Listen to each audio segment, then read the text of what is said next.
은혜가 풍성하신 하나님, 주의 성의를 기억하며 우리 중앙의 모든 가족들 함께 예배하며 임마누엘 찬양대의 찬양의 호흡을 따라 함께 영광 올려드리게 하시니 감사합니다. 주를 섬기는 이들 많이 있고 이른 아침부터 예배자들이 오가기에 편할 수 있도록 눈을 치운 모든 손길들 하나님께서 일일이 기억하시며 저들의 범사에 하나님께서 예비하신 은혜와 복을 허락하여 주옵소서. 이 시간 중앙의 모든 예배자들 하나님의 말씀 앞에 섰사오니 주님, 이 말씀을 잘 깨달아 알 수 있도록 우리 모두에게 지혜와 계시의 영을 허락하시고 이 말씀 붙들고 온전히 살아갈 수 있는 믿음의 결단도 있게 하여 주옵소서. 예배의 모든 시종을 주님께만 온전히 의탁드리오니 주님 홀로 영광 받아 주옵소서. 감사드리고 살아계신 예수님의 이름으로 기도하옵나이다. 아멘. 노벨 문학상을 수상한 주제 사라마구라는 작가가 있습니다. 그 작가 이름은 생소한데 아마 이 책 제목은 한 번쯤 들어봤을 법도 합니다. 그 눈먼 자들의 도시라는 책이 있습니다. 내용은 이렇습니다. 한 사람이 운전을 쭉 해가는 가운데 갑자기 어떤 전염병 때문에 운전하는데 눈에 앞에 시야가 막히는 겁니다. 앞에 시야가 막힌 게 아니라 그 사람이 눈이 멀기 시작한 거죠. 그리고 이 사람과 직간접적으로 이제 접촉이 있는 모든 사람들이 급속도로 전염병처럼 퍼져나가면서 모두가 다 눈이 멀기 시작한 내용입니다. 다 도시에 눈이 멀었어요. 한 사람 빼고.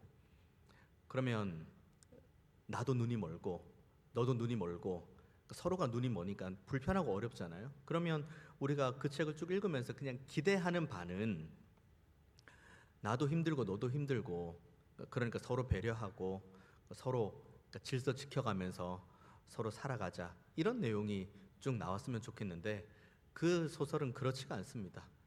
질서는 무너지고 도덕은 붕괴되고 그리고 수많은 이제 무질서 무법들이 펼쳐지는 게 그 책의 내용입니다. 그리고 그 소설의 마지막에 그 작가가 이런 질문을 하죠. 이들은 눈이 먼저 멀 걸까, 마음이 먼저 먼 것일까? 눈이 먼 다음에 이들의 마음이 무너진 걸까? 아니면 이들은 원래 마음이 무너져 있었던 상태에서 눈이 먼 걸까? 오늘 본문 보면 눈을 멀쩡하게 뜨고 있는 종교 지도자들이 있습니다. 하나님을 아는 지식이 충만하다고 자부하는 종교 지도자들이 있습니다. 하지만 이들이 눈은 뜨고 있지만 이들의 마음은 이미 완악하고 완고한 모습을 오늘 본문 가운데 봅니다. 이런 패역한 사람들이 다 있나? 이런 완악한 사람들이 다 있나? 그런데 이 본문을 계속 읽고 또 읽으면 또 읽을수록 눈은 떴는데 마음은 여전히 눈이 가려진 상태가 여기 종교 지도자들이기도 하지만 나구나. 나는 지금 눈을 뜨고 예배하고 나는 지금 눈을 뜨고 말씀을 읽고 나는 지금 눈을 뜨고 하나님 앞에 찬양으로 영광 올려드리는데 내 마음은 어두워졌구나. 함께 이 본문을 대하면서 우리의 현 주소를 파악하는 은혜 있기를 원합니다. 그리고 이 현 주소를 파악하는 가운데 하나님을 향한 간절한 소망, 하나님을 보기 원하고 정말 내 입술뿐만 아니라 내 마음까지 하나님께 가까이 가기 원한다는 믿음의 결단이 저와 여러분 모두에게 다 있게 되시기를 축원을 드립니다. 오늘 본문 시작을 보십시오. 63절 말씀 보면 지키는 사람들이 예수를 희롱하고 때렸다. 희롱하는 게 뭘 의미하나? 그런데 그 희롱이란 단어가 어디에 정확하게 헬라어가 똑같이 쓰이냐면 그 마태복음 2장에 똑같이 쓰이는 단어가 하나 있습니다. 배경은 이렇죠. 동방에서 온 박사들이 이제 헤롯을 만납니다. 그리고 헤롯에게 이야기를 하죠. 유대인의 왕이 나셨다는 소식을 들었다. 당연히 헤롯 왕 입장에서는 마음이 불편하죠. 내가 왕인데 어디 유대인의 왕이 나오나? 하지만 그 마음을 숨기죠. 그 마음을 숨기고 동방에서 온 박사들에게 이렇게 이야기를 합니다. 너희들이 유대인의 왕, 그러니까 이 땅에 태어났다고 하는 유대인의 왕을 만난다면 꼭 나에게 말을 해줘라. 나도 그에게 가서 경배하겠다. 정말 경배하기 원하는 마음으로 물어봤을까요? 그렇지 않다는 건 저와 여러분이 가장 잘 압니다. 그리고 동방의 박사들이 쭉 그 인도함을 따라가다가 베들레헴 한 곳에 멈추고 그곳에서 나신 유대인의 왕 아기 예수 앞에 경배합니다. 그리고 돌아가려는 찰나에 그들의 꿈의 지시함을 받아 헤롯 왕에게로 돌아가지 않고 다른 길을 통해서 돌아가는 내용이 나옵니다. 이 모든 걸 헤롯 왕이 뒤늦게 알았죠. 이럴 수가 있나? 저들이 나를 희롱하였다. 거기 나오는 희롱이라는 단어가 명확하게 나오지 않지만 그 속임을 받았다. 그가 속임 당했다. 이 단어가 희롱당했다. 오늘 본문에 있는 희롱하다 똑같은 단어입니다. 권력 있는 자 헤롯 왕, 그 희롱을 당했다. 동방 박사들로부터 희롱을 당했다. 그래서 그의 이제 결정은 무엇입니까? 그 시점 동방 박사가 왔고 이쯤에 유대인의 왕이 나왔다는 이야기를 듣고 하는 그 시점의 그 시간쯤을 비롯해서 그 시간쯤부터 그 밑에 난 모든 남아이를 다 죽이는 결론이 나오죠. 그 희롱, 똑같은 희롱 우리 주님이 지금 겪고 계십니다. 근데 주님, 헤롯보다 힘이 없어서 묵묵히 참고 계십니까? 헤롯보다 능력이 없어서 묵묵히 참고 계십니까? 헤롯보다 권위가 없어서 묵묵히 참고 계십니까? 오늘 본문은 그냥 우리 주님 묵묵히 참고 계십니다. 아무런 대응도 하지 않죠. 그 다음 이어가는 절 보십시오. 64절의 말씀, 그의 눈을 가리고 물어 이르되 선지자 노릇하라. 너를 친 자가 누구냐? 제가 가끔 여러분들에게 인용하는 말씀이 바로 오늘 본문의 이 말씀입니다. 주님 대제사장의 뜰에 있고 그리고 사람들이 눈을 가리죠. 주님의 눈을 가리고, 눈을 가리니까 앞이 안 보이죠. 그리고 한 대 때리는 겁니다, 주님을. 그리고는 이 말 하는 거죠. 누가 때렸는지 한번 맞춰봐라. 너가 선지자라면 눈 가리고도 널 때리는 건 누군지 알 수 있지 않냐? 선지자라며 한번 우리에게 보여줘라. 주님을 조롱하는 것, 주님의 그 신분 자체를 조롱하고 있는 거죠.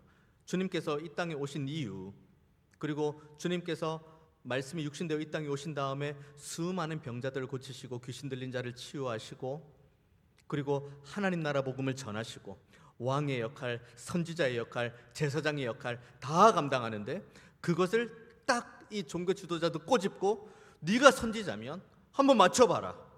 그 주님의 그 정체성을 계속해서 조롱하는 내용들이 나오죠. 65절 말씀 보십시오.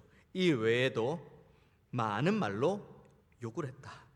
이게 오늘 본문은 그냥 많은 말로 욕했다 정도가 나오죠. 오늘 본문과 평행되는 말씀 마태복음 26장, 마가복음 14장에는 이 본문을 어떻게 기록하냐면 26장은 얼굴에 침을 뱉고 주먹으로 치고 손바닥으로 때린다고 이야기합니다. 누구를요? 예수님을요. 우리 예수님의 얼굴에 침을 뱉었대요. 우리 예수님의 얼굴을 주먹으로 치고 뺨으로 손바닥으로 쳤대요. 마가복음 뭐라고 기록합니까? 그의 얼굴을 가리고 주먹으로 치며 침을 뱉으며 하속들에게 손바닥으로 치라고 명령하기까지 합니다. 이런 일은 잘 안 벌어지는데 우리 주변에. 그럼 이 본문은 우리랑 별 상관이 없는 본문 아닌가? 겉으로 드러나는 모습을 보지 마십시오. 이들이 이와 같은 행위를 하는 그 내밀한 동기를 보셔야 됩니다. 왜 희롱합니까? 주님을 왜 희롱하고 그리고 주님을 눈을 가린 다음에 한 대 치면서 그 주님의 그 선지자됨을 조롱하고 왜 주님을 향해서 침을 뱉고 한 대 때리고 욕을 합니까? 이들은 내밀한 동기는 다른 것에 있지 않습니다. 주님의 정체성, 이 땅 가운데 육신의 몸을 입고 오신 그 주님의 정체성 자체를 완전히 부인하는 행위, 이를 오늘 본문이 말하고 있는 거죠. 그렇다면 조금 가까워집니다. 기도하면서 주님, 제가 가지고 있는 이 눈물의 기도의 제목이 있죠. 주님, 은혜를 주옵소서. 주님, 아니면 소망이 없습니다. 주님, 저 이 간구하는 제목에 주님 은혜를 주옵소서. 기도하는 우리들을 향해 계속해서 들려오는 목소리 중에 하나가 이겁니다. 아니, 뭘 그렇게까지 기도해? 아니, 뭘 그렇게까지 예수를 믿는다고 해? 아니, 그렇게 기도해서 응답받을 것 같으면요, 이렇게 안 살지? 그렇게 기도해서 응답받을 것 같으면요, 이런 식으로 우리의 상황과 형편이 이렇지가 않지? 들려오는 조롱의 소리. 이 험한 세상 가운데 그래도 말씀 붙들고 내가 거룩하고 성결하게 의롭게 진실하게 살아가려고 막 몸부림을 치는데, 아니 뭐 그렇게 살면 뭐 돼? 뭘 그렇게 요란을 떨어? 그냥 살아. 정확하게 오늘 본문에 종교 지도자들의 동기와 똑같습니다. 왠지 아십니까? 기도하는 이들 왜 기도합니까? 기도의 능력이 믿으니까요. 말씀 왜 읽습니까? 말씀에 힘이 있는 걸 믿으니까요. 그런데 기도해? 말씀 왜 읽어? 그러면 이거는 이렇게 환원할 수 있죠. 기도에도 능력이 없다, 말씀에도 힘이 없다. 이걸 다시 한번 한 걸음 더 나아가 볼까요? 기도하고 말씀 읽으라고 명령하시는 그 하나님 자체를 부인하는 시도이기 때문이죠. 외부적으로 그런 얘기 들려올 수 있습니다. 더 큰 문제는 뭔지 아십니까? 오늘 본문의 종교 지도자들, 차라리 예수 안 믿는 이들, 차라리 하나님을 모르는 이들이 그 얘기를 하면 무슨 말이야, 나는 기도할 거야, 나는 말씀 읽을 거야 할 수 있죠. 같은 공동체 안에서 이런 일이 벌어지는 게 문제입니다. 더 큰 문제가 뭔지 아십니까? 같은 공동체까지 갈 거 없어요. 기도하며 끝까지 가는 가운데 인내하지 못하는 내 마음 가운데서 이 얘기가 계속해서 들려오는 거예요. 기도 오랫동안 했는데, 말씀 오랫동안 붙들고 이 은혜를 가지고 내가 살아가려고 하는데 왜 이 모습 이대로지? 왜 응답은 없지? 왜 나는 여전하지? 그때마다 그 조롱, 그 주님을 향한 조롱, 그리고 주의 말씀과 기도의 그 힘을 향한 조롱, 심지어 우리 안에서부터 불쑥불쑥 튀어나오는 이 의심, 이 모든 것이 주님을 조롱하고 있다는 것을 기억하는 저와 여러분 되기를 원합니다. 이 조롱 가운데 주님 뭐 하셨습니까? 사람의 심리가 어떤지 아십니까? 무시당하면 증명하고 싶어요. 나 그렇게 무시당할 사람 아니야. 나 이 정도 사람이야. 나 이 정도 지위되는 사람이고 나 이 정도 위치되는 사람이야. 무시당하면 증명하고 싶어합니다. 조롱당하면 맞서고 싶죠. 억울하면 해명하고 싶어요. 이게 사람들의 심리예요. 근데 주님 뭐 하십니까? 조롱을 당하고 희롱을 당하고 수치를 당하고, 그리고 모든, 그러니까 주님의 정체성 자체를 지금 부인당하고 있는 가운데 주님께서는 묵묵히 참으십니다. 왠지 아십니까? 원래 그 수치 누가 당해야 됩니까? 원래 그 조롱 누가 당해야 됩니까? 원래 그 희롱 누가 당해야 됩니까? 저와 여러분이 당해야 되는 거예요. 원래라면 심판의 보좌 앞에서 사탄의 참소를 받아가며 조롱과 멸시와, 하지만 우리의 수치, 우리의 조롱을 주님께서 대신 지시기 위해서 오늘 본문에서 묵묵히 참고 계시는 거예요. 주님께서 오늘 본문까지 이어져 가는 가운데에 우리 주님께서 계속 기도했던 말은 무엇입니까? 그 땀방울이 바닥으로 뚝뚝뚝뚝 떨어지는데 그게 마치 피가 흐르는 것처럼 하는 그 간절함으로 기도한 건 무엇입니까? 주님, 내 뜻이 아닌 아버지의 뜻대로 되길 원합니다. 그 아버지의 뜻이 뭡니까? 하나님께서 사랑하시는 그 백성이 가지고 있는 수치를 떠나가게 하기 위해서 십자가 지셔야 되는 것. 그게 주님을 향한 아버지 하나님의 뜻입니다. 이를 위해서 묵묵하게 입을 닫고 있는 거죠. 이 은혜를 충만하게 받은 우리 모든 믿음의 선배들 보십시오. 억울할 때 해명했습니까? 무시당할 때 자신 내가 이렇게 무시당할 사람 아니라고 자신을 계속해서 증명하며 살았습니까? 많은 제자들, 십자가에 못 박혀 죽으시고 부활하신 주님을 다시 만난 이후에 그 제자들, 그 사도의 삶을 보십시오. 사도 바울 보십시오. 뭘 자랑했습니까? 그는 그가 가지고 있는 어떠한 것을 가지고 자랑하는 것이 아니라 이 고난의 흔적, 내 몸에 십자가 지시고 부활하신 주님을 전하는 가운데에 받은 이 고난의 흔적, 이걸 자랑했죠. 더 나아가서 바울은 뭐 자랑했습니까? 십자가만 자랑했죠. 모든 사람이 지혜를 자랑하고 모든 사람이 기적을 구하고 모든 것들이 명철을 구할 때 우리 바울은, 그리고 모든 믿음의 선배들은 묵묵하게 그 고난을 다 자신의 몸에 짊어지며 내가 자랑할 건 오직 하나, 나를 대신해 십자가 지시고 부활하신 그 주님. 이들의 자랑이 저와 여러분의 자랑 되길 원합니다. 억울한 일 있으신가요? 해명하고 싶으신가요? 자기를 증명하고 싶으신가요? 우리를 통해서 예수님만 드러나면 됩니다. 우리가 호흡을 가지고 살아가는 모든 일상 가운데에서 드러날 수 있는 유일한 분은 우리 주 예수님밖에 없습니다.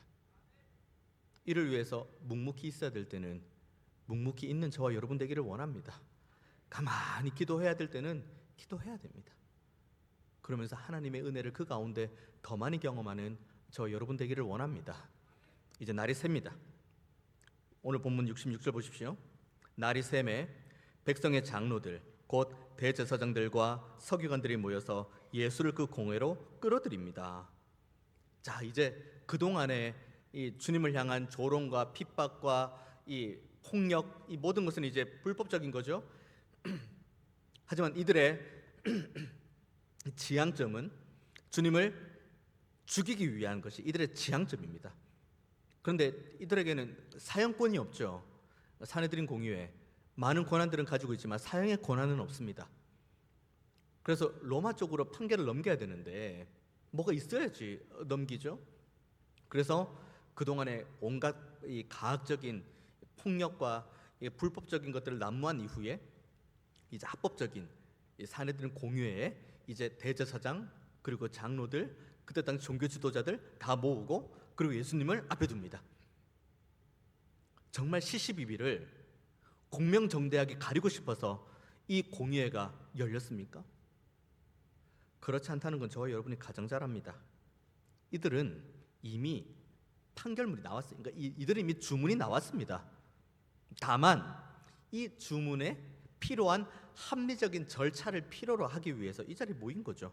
한번 내용들을 쭉 보십시오. 67절 말씀. 이르되 내가 그리스도이거든 우리에게 말하라. 이 질문부터가 문제입니다. 내가 그리스도이거든 우리에게 말하라. 70절 말씀. 다 이르되 그러면 내가 하나님의 아들이냐? 두 번을 묻습니다.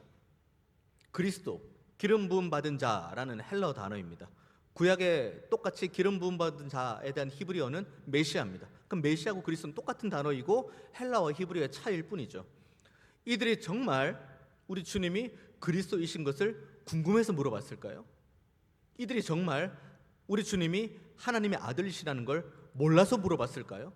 그렇기에는 만약에 오늘 본문에 보시면 내가 그리스도이거든 우리에게 말하라 라고 묻고 70절에 내가 하나님의 아들이냐 라고 하시는 이 질문에 대해서 주님께서 67절 빨간색 이렇게 적혀있죠. 내가 말할지라도 너희가 믿지 아니할 것이요 내가 물어도 너희가 대답하지 아니할 것 아니냐. 내가 그리스도라는 걸 내가 처음 말했냐? 내가 하나님의 아들이라는 걸 내가 처음 말했냐? 내가 이 땅에 온 이유에 대해서 내가 너희들에게 처음 말했냐? 내가 몇 번이나 너희들에게 이야기했도 너희들 안 듣지 않았느냐? 70절의 말씀 다 이르되 그러면 내가 하나님의 아들이냐? 이거 왜 또 물어봅니까? 그런데 주님께서 뭐라고 말씀하십니까? 대답하시되 너희들이 내가 그라고 지금 말하고 있지 않냐? 지금 너희들의 입술로 내가 지금 하나님의 아들이라고 너희들이 말하고 있지 않냐? 자, 한번 보십시오. 만약입니다. 이들이 정말 이 대제사장과 장로들과 여러 종교 지도자들이 우리 주님이 그리스도이시라는 사실과 그리고 우리 주님이 하나님의 아들이라는 사실을 정말 몰라서 물어봤고 그리고 이때 주님께서 너희들이 말한 그대로 내가 하나님의 아들이라고 대답하면 이들의 반응은 어때야 됩니까? 무릎 꿇어야죠. 아, 당신이 하나님의 아들이시군요. 당신이 구약에서부터 예언된 메시아 그리스도시군요. 무릎 꿇어야죠. 이들 그렇게 했습니까? 이들의 고백을 보십시오. 23장 누가복음 23장의 2절의 말씀 보십시오.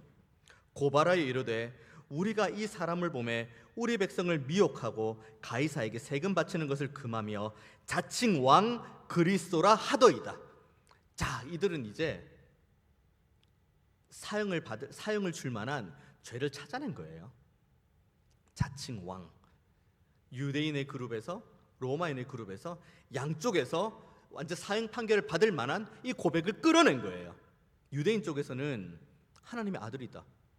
그러니까 71절의 말씀 어찌 더 증거를 요구하리요. 다른 본문 마태복음 26장에는 뭐라고 이야기되어 있냐면 옷을 찢었대요. 이 얘기를 듣는 순간 참담하다고, 신성 모독을 어떻게 이렇게 할 수 있냐고 옷을 찢었답니다. 자, 유대인 그룹에서는 충분히 신성 모독을 한 것만으로도 돌에 맞아 충분하죠. 자, 그리고 이제 법정으로 간 로마 법정에서는 이 사람이 왕이래요. 이 사람이 유대의 왕이래요. 그럼 어떻게 왕이 될 수가 있지? 저들은 속국인데. 반역이다. 사형죄. 모든 결론이 다 짜져 있었어요. 원래 궁금해서 묻는 거 아닙니다. 주님께서 십자가 달려 죽으시고 부활하신 구약에서부터 예언된 그 메시아라는 것을 몰라서 묻는 거 아니에요. 주님께서 하나님의 아들이시라는 걸 몰라서 물어본 건 아닙니다. 이들에게는 합리적인 절차가 필요했어요. 정해졌습니다. 결론은.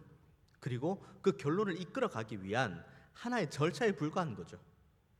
쭉 여기까지 이 본문을 대하고 묵상하는데 문득 어디서 많이 봤는데, 이런 사람들 어디서 많이 봤는데, 결론 정해놓고 하나님 앞에 말씀 읽고 기도하는 사람 어디서 많이 봤는데, 내 나름의 기도 응답을 내 머릿속에 나름 정해놓고 기도한 거 어디서 많이 봤는데, 멀리 있지 않더라고요. 저 멀리 어디 있지 않고 바로 저와 여러분들이더라고요. 우리는 하나님께 이렇게 기도합니다. 하나님, 성경에 기록된 바 아버지의 뜻이 하늘에서 이루어진 것 같이 저의 삶 속에서도 이루어지기 원합니다. 주님, 아버지의 뜻을 저에게 보여주옵소서. 기도합니다. 그래서 아버지께서 그렇구나, 하늘에서 내 뜻이 이루어지는 것처럼 너의 삶 가운데도 이 뜻이 이루어지기 원하구나 라고 하고 하나님께서 말씀을 주시면 순종하네요. 주님 말씀하시면 주님 제가 나아가겠습니다. 주님 말씀하시면 제가 어디든지 순종하겠습니다. 막 눈물로 찬양하고 간구하고 기도하죠. 그렇구나, 너가 정말 내가 말하면 네가 어디든 간다고 이야기를 하는구나. 아골골짝 빈들에도 복음 들고 가겠다고 이야기를 하는구나. 자, 내가 너에게 가야 될 길 지시해 줄게. 너희가 가야 될 길을 내가 보여줄게 하고 보여주면은 안 가. 그러면 그동안의 기도는 뭐가 되는 거죠? 하늘에서 이루어진 아버지의 뜻이 이 땅 가운데, 제 삶 가운데 이루어지기 원한다는 이 기도는 뭐가 되는 거죠? 주님 말씀하시면 내가 나아가겠습니다라는 이 기도는 무슨 기도가 되는 거죠? 오늘 종교 지도자들과 똑같은 상황이 바로 저와 여러분에게 똑같이 있습니다. 곧 말씀을 듣는 것, 말씀을 받는 것, 그 이전에 오늘 본문은 뭘 요구하냐면 지식의 문제도 아닙니다. 이건 많은 지식을 말하는 문제가 아니라 단 하나의 지식이 있어도 그 하나님을 아는 지식을 가지고 내 삶 속에서 끝까지 붙들고 순종하며 의롭고 거룩하고 신실하게 진실하게 살아가고자 하는 믿음의 몸부림이 있는가? 이 본문은 우리에게 그 말씀을 주고 있습니다. 입술로는 정말 최고의 기도를 올려드릴 수 있어요. 하나님, 종이 여기 있습니다. 하나님, 주의 십자가 달리신 그 주의 보혈의 공로, 그 주의 보혈의 은혜로 제가 구원을 받았습니다. 주의 은혜로 제가 이 자리에 서 있습니다. 주님, 지옥 갈 수밖에 없는 저를 주님 불쌍히 여기셔서 주님 주의 백성으로 삼아주시고 예배자로 세워주시고 하나님의 은혜를 불러주시니 감사합니다. 주님, 이제 말씀하옵소서. 주의 뜻 저에게 보여주옵소서. 이 말씀대로, 이 뜻대로 순종하기 원합니다. 기도는 술술술술 나와요.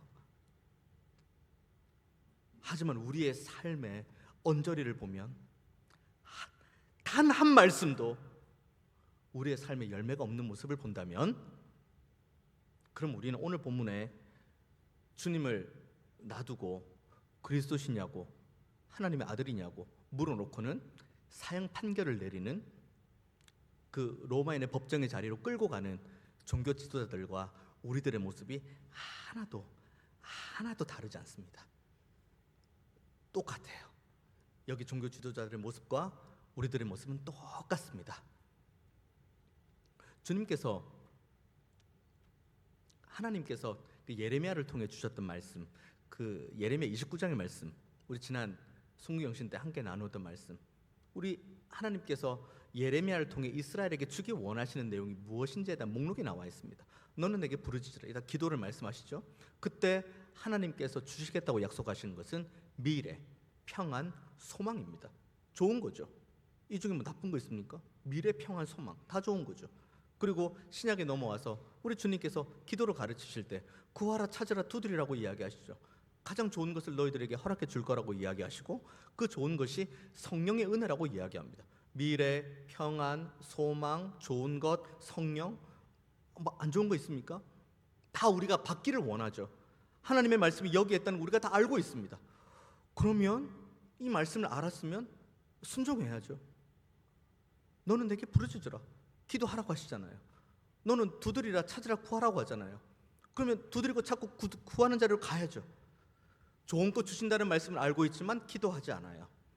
하나님의 말씀을 읽는 가운데 하나님을 유일하게 알아갈 수 있는 길이 여기밖에 없다는 것을 우리가 알고 있음에도 불구하고, 그리고 우리가 하나님과 그의 보내신 자 예수님을 아는 것이 영생이라는 것을 알고 있음에도 불구하고 우리는 성경을 펼치지 않아요. 하나님의 말씀 읽지 않아요. 기도하지 않아요. 그리고는 우리가 그냥 여기저기서 들은 그런 지식을 가지고 내가 지금 기도를 하지만 이것이 과연 내 입술의 기도와 내 삶의 방향이 동일한지를 한번 깊이 점검하는 저와 여러분 되기를 원합니다. 2023년, 22년 그때쯤에 나온 책 좋아 사는 전도라는 책이 있습니다. 이 책 전도에 관련된 책인데, 이 책의 원래 제목, 영어 원래 제목은 소금으로 머물러라, 그리고 땡땡, 소금으로 머물러라 땡땡. 세상은 계속 변해져 간다. 그러나 하나님의 말씀은 변할 수 없고 변해서도 안 된다. 이게 이제 굳이 그러니까 영어를 직역하면은 이게 원래 제목이에요. 서론에 어떤 내용이 나오냐면, 수많은 그리스도인들, 하나님 앞에서 예배한다고 하는 이들이 한결같은 입술의 고백으로 복음이라고 말하는 게 있다. 우리 주님 이 땅에 육신의 몸을 입고 오셨고, 그리고 우리 주님 나를 대신해 십자가를 지셨고, 그리고 우리 주님께서 부활하셨다.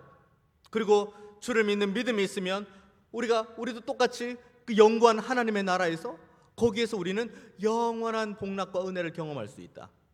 이것이 그리스도인들이 통일하게 고백하는 가장 가치 있는 진리, 복음이라는 겁니다. 그러면 그 다음 이 저자는 질문해요.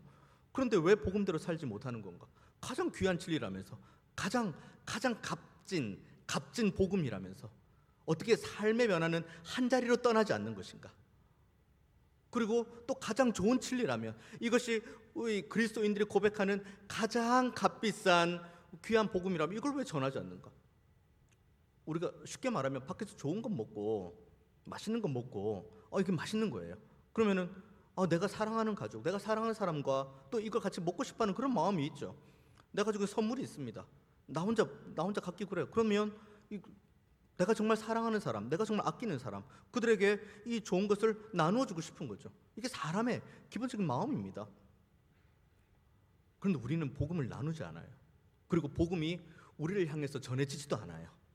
그리고 우리는 입술의 고백으로 복음이 가장 좋은 진리라고, 복음이 가장 복된 소식이라고, 가장 행복한 소식이라고 우리는 입술로 고백해요. 뭐가 문제일까요?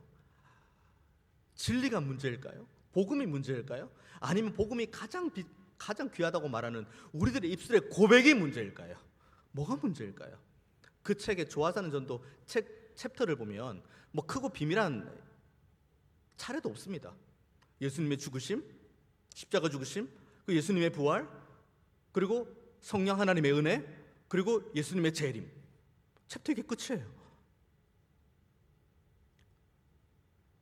우리의 문제는 오늘 본문의 종교 지도자들 마찬가지, 우리도 마찬가지. 종교 지도자들과 우리가 가지고 있는 가장 큰 문제는 지식의 문제가 아닙니다.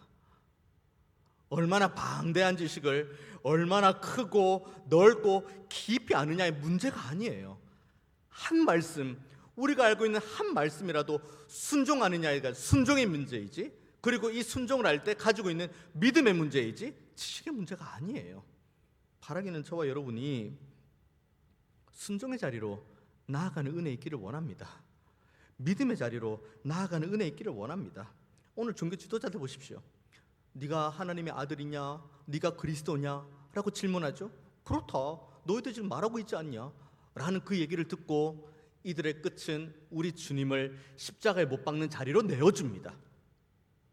하지만 우리는 주님이 하나님의 아들이십니까? 주님이 정말 우리가 기대하던 메시아 그리스도이십니까?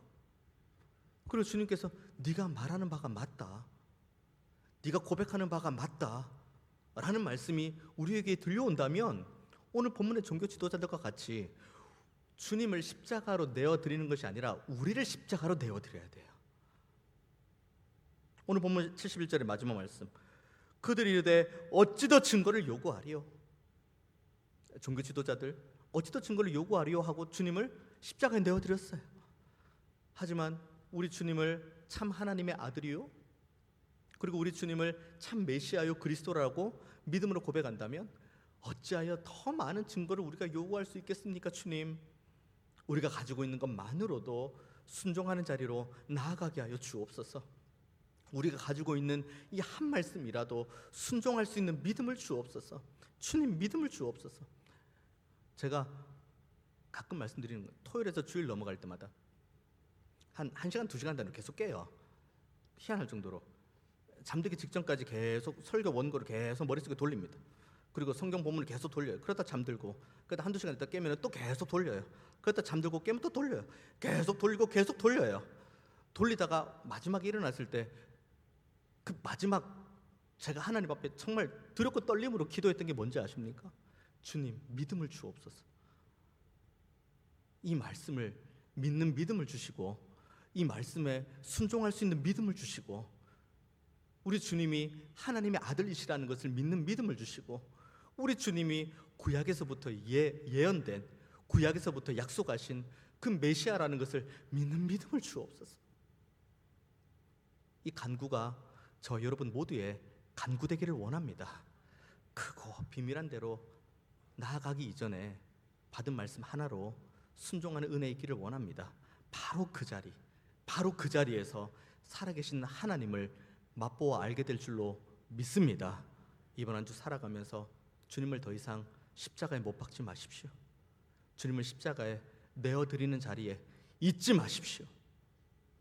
그 십자가에 우리를 날마다 내어드리고, 날마다 말씀을 우리 자신을 쳐서 복종하는 자리, 날마다 말씀으로 죽는 자리, 그리고 날마다 하나님께서 주겠다고 약속하신 그 생명으로 살아나는 은혜의 자리를 힘써 지키는 저와 여러분 모두가 다 되시기를 주님의 이름으로 축원드리겠습니다. 기도하겠습니다. 은혜가 풍성하신 하나님, 우리에게 믿음을 주옵소서. 우리 주님의 메시아 되심과 우리 주님의 하나님 아들 되심과 그 주님의 십자가 죽으심과 부활과 그리고 다시 오심을 우리가 믿는 자리에 늘 있게 하여 주옵소서. 감사드리고 살아계신 예수님의 이름으로 기도하옵나이다. 아멘.